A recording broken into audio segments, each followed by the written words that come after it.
Mystara, o mundo conhecido.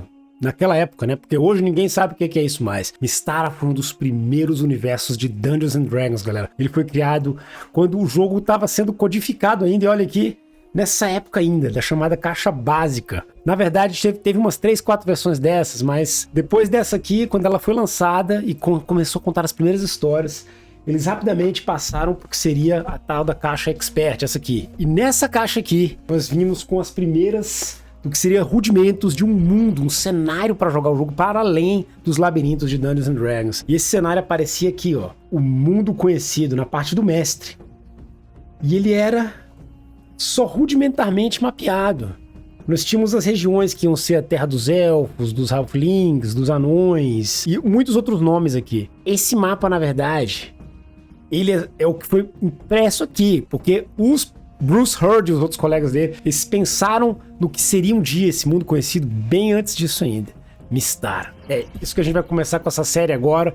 E nesse episódio de hoje nós estamos focando no Grande Ducado de Carameicos, que é o primeiro dos chamados Gazetteers, a primeira parte de Mystara, né? O primeiro, assim, local onde a galera poderia jogar quando foi criado. E por que eu falo isso? Porque quando saiu o Expert Rule, eles botaram o seguinte, eles falaram que, um bom exemplo para você ter uma campanha de RPG onde os jogadores vão explorar o mundo é se eles forem para uma região e você tiver essa região relativamente bem mapeada. Aqui, ó, isso aqui é o zoom da região do que seria o Carameicos. E nessa região de Carameicos aqui, eles colocaram uma vilazinha para dizer, essa vila seria a base bem no meio do mapa para começar o seu X-Crawl, a exploração desses hexágonos todo, o que há por aqui. Isso é um reino fronteiriço, é um reino que tá começando a descobrir o que é que existe aqui. É aquele espírito dos bandeirantes chegando no Brasil, tentando descobrir novas terras, né? E tudo que tem a ver com isso de ter novas terras. Os povos que talvez já habitavam, ou povos que foram embora, ou os monstros, ou as criaturas, novas plantas, terreno, tudo isso.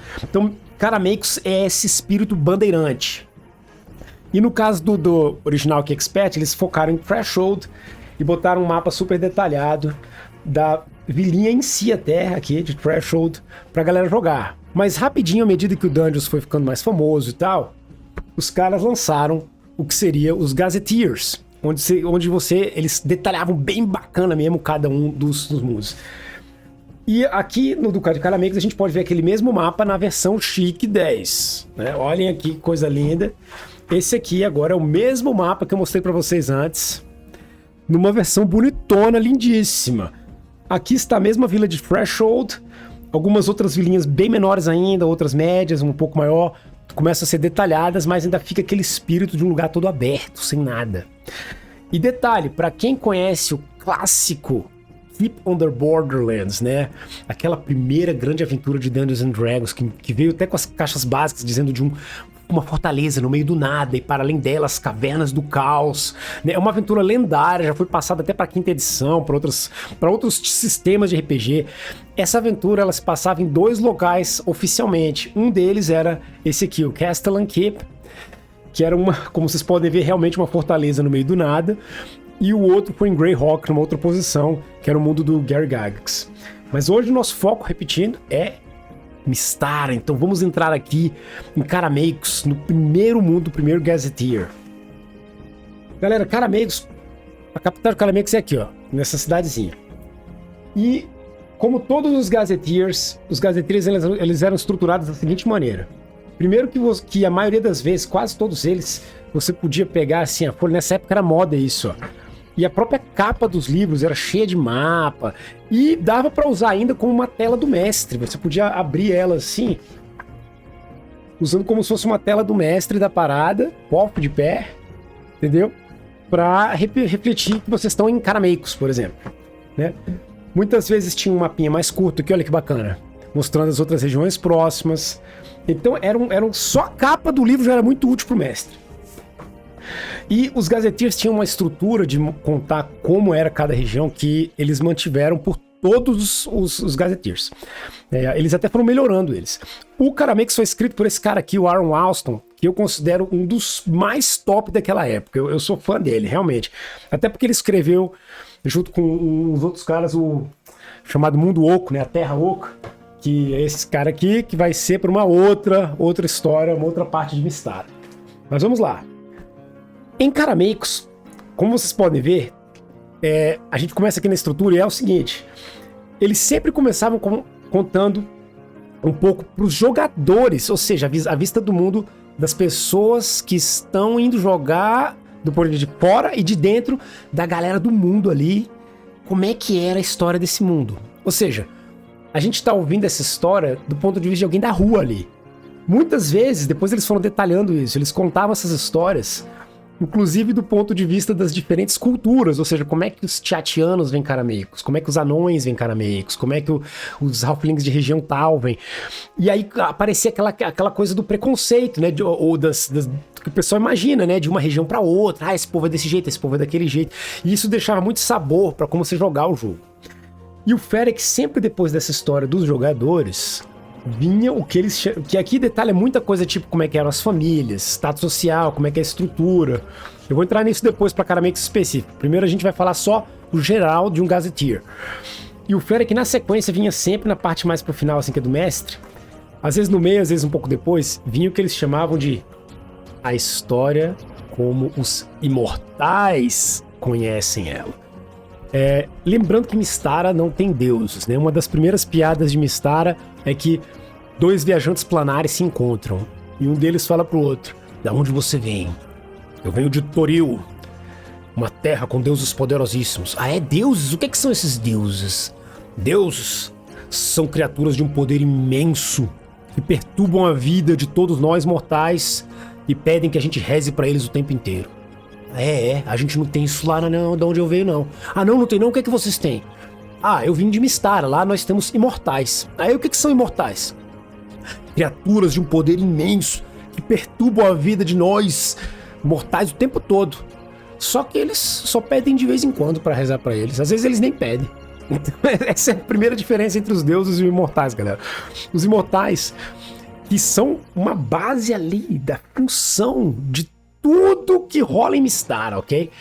Eles seriam a semente divina. Eles são criaturas de um poder imenso que teriam o papel de Deus, mas não são deuses mesmo.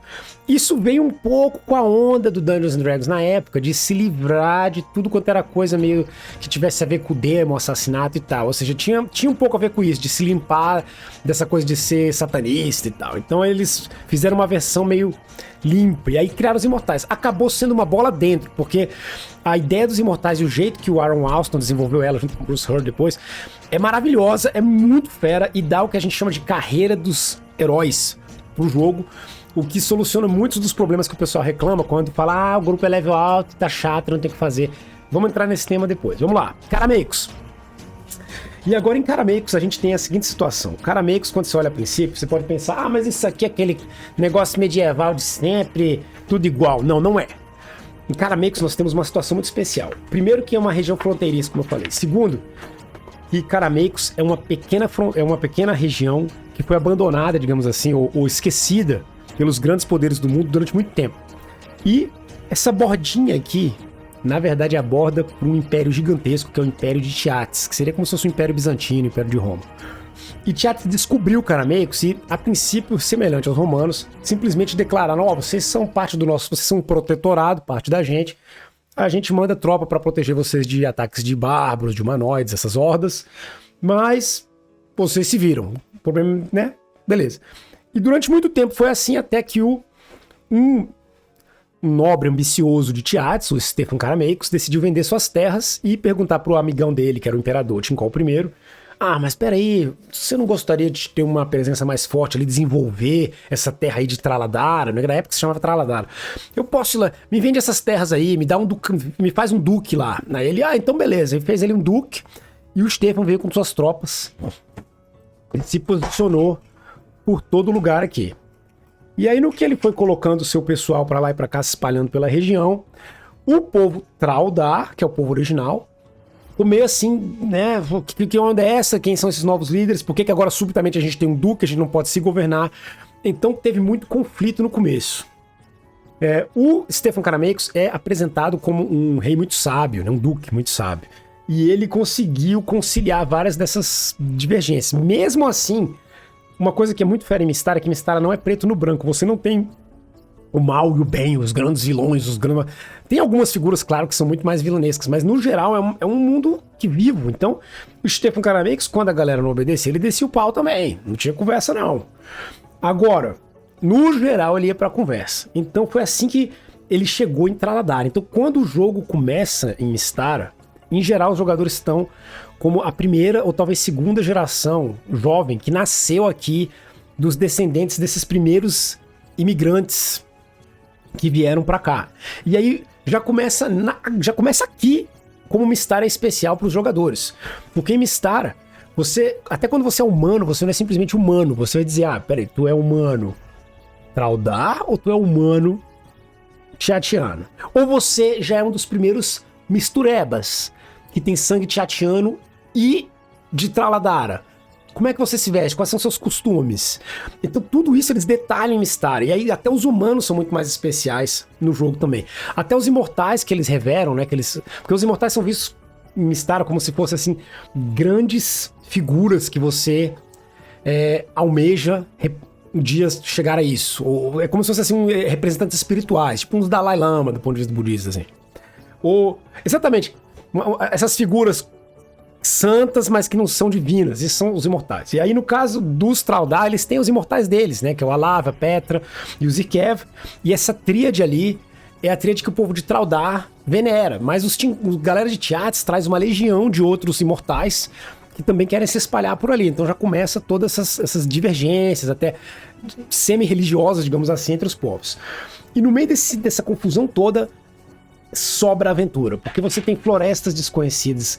O povo de Traudar praticamente só se manteve nas suas vilinhas aqui, e o Duque quer sair explorando isso aqui tudo.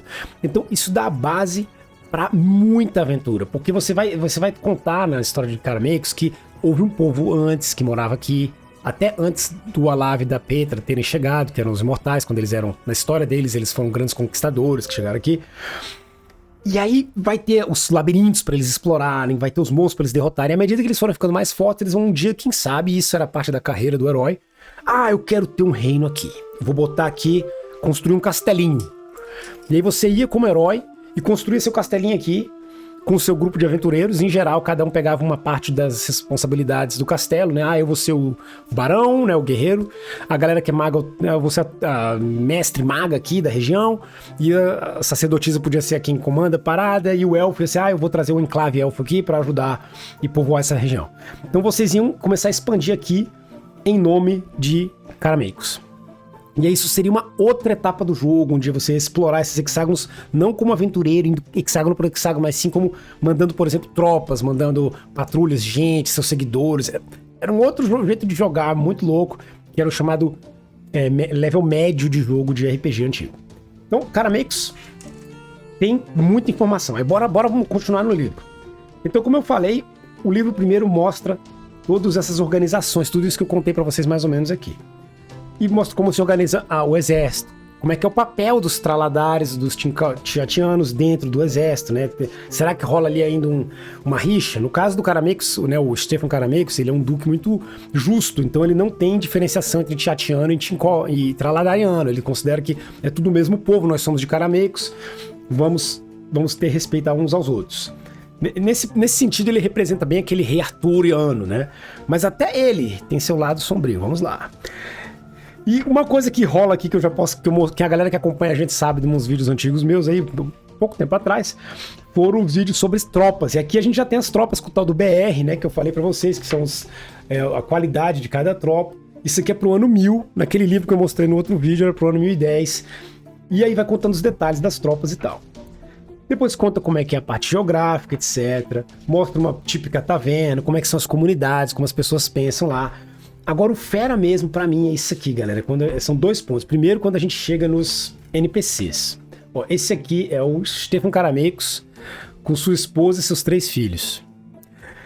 E uma coisa que era muito legal em Mystara, quando eles detalhavam os NPCs, é que eles nunca simplesmente davam estatística, dizendo, esse aqui é o NPC tal, essa aqui é a história do NPC, estatísticas, tá. Não.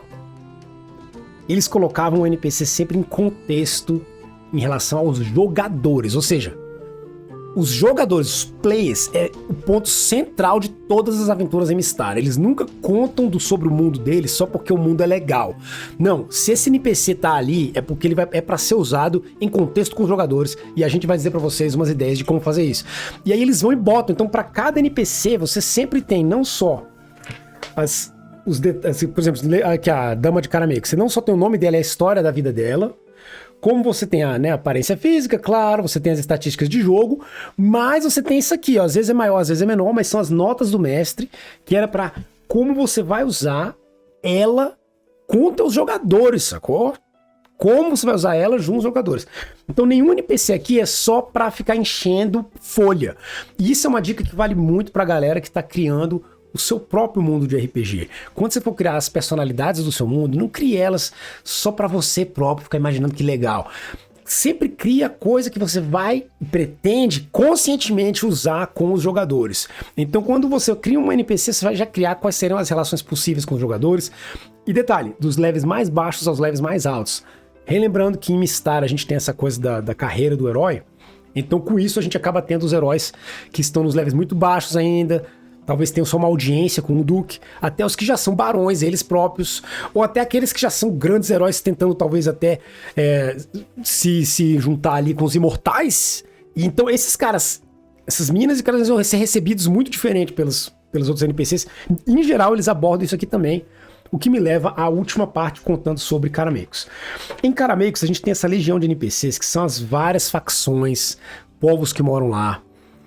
Tem uma galera meio terrorista, assim, terrorista é exagero, mas seria assim, revoltada com esse negócio de Traladara ter sido perdida para Tinkol, né, pro Império, e aí gostaria de voltar a ser independente. Então isso já é uma facção. E aí você vai dizer, essa galera é boa ou ruim? Não tem como dizer isso. Por mais que o Stefan Caramecos seja um cara bacana, as pessoas lá de repente acham que não, essa aqui era a nossa terra, a gente não quer fazer parte desse governo. Tem isso também. Então são questões muito complexas, políticas mesmo. E nesses vários NPCs aqui, eles vão contando todos eles, de onde eles fazem, quais são os papéis deles. E no final, isso em todos os gazeteiros assim, eu vou contar de cada um deles detalhadamente. No final deles você tem sempre quais são os monstros típicos da região e as grandes aventuras. E o fera é que as aventuras, elas eram divididas baseadas na progressão da campanha, ou seja, qual vai ser a aventura para Basic. Basic seriam os heróis que ainda estão só explorando labirinto, a galera level 1 até level 3, 4. Depois você teria os que seriam chamados heróis Experts, que é a grande maioria das aventuras de RPG, que são os heróis viajando para lá e para cá, descobrindo terras, ajudando com os vários perigos e dificuldades que tem no mundo do jogo. E aí você vem no caso do Dungeons & Dragons antigo, nas aventuras Companion. As Companions seriam as aventuras para quando a galera já começou a virar barão, ou tem as suas responsabilidades maiores pelo mundo e afetam muito mais o que acontece no mundo. E então são aventuras diferentes. Aqui, Guerra Santa, enfrentar a dificuldade com o Barão Águia Negra, que é um cara realmente do mal. A gente fez até um videozinho sobre ele, né? Porque o Burgo the Infamous, um feiticeiro do mal aí, é um aliado dele, etc. E por fim você tem as aventuras Masters, aventuras de mestres, que são o que hoje em dia a gente chamaria de aventuras épicas, onde os jogadores já estão querendo virar deuses, eles próprios, no caso de Mystara, imortais. Então aqui, nessas aventuras, a coisa já é muito sinistra. Aqui talvez os heróis já estão casando com a filha do Stefan Caramecos, ou filho, já estão talvez eles próprios virando os novos duques, indo pra frente e... Nossa senhora, entendeu? A coisa só vai acabar aqui quando eles estiverem criando montanhas sobre Caramecos. E aí vocês vão me falar, nossa senhora, Ladop, tu contou tudo isso pra gente. Contei. E eu contei tudo isso sobre esse reino nas fronteiras, governado por um governador justo, mas, porém, ligado ao Império, só pra falar do primeiro dos Gazetteers de Mystara. Então é isso aí, galera. Ducado de Caramecos, maravilhoso. Excelente para jogos de uma natureza um pouco mais tradicional, mas ainda assim com muitos desafios políticos, e uma excelente adição a qualquer coleção de RPG. Hoje em dia você consegue o PDF dele no Drive-Thru RPG, botar o link no comentário, e o próximo vai ser, né? O próximo a gente vai falar, no segundo gazetinha, sobre o que seria a Terra dos Árabes, e Laruan, que é esse aqui, eu te mostrar para vocês. Esse vai ser o próximo vídeo que eu já vou linkar aqui quando ele chegar. Então é isso aí, um abração para todo mundo e até a próxima.